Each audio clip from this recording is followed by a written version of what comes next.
In this video, I'm going to show you how to link your bank account to Kalshi. So the first thing you want to do is you want to open up Kalshi like you normally would, go to the top left and press on these three bars.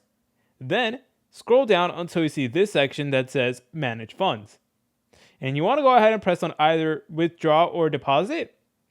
And then you're going to see this button that says Add New and then Bank Account. And you just want to go ahead and press on that. Now, wait for it to load in. So afterwards, it might ask you to input your phone number. So please be ready to put in your phone number. And then afterwards, you're able to press on this button that says Add New Account.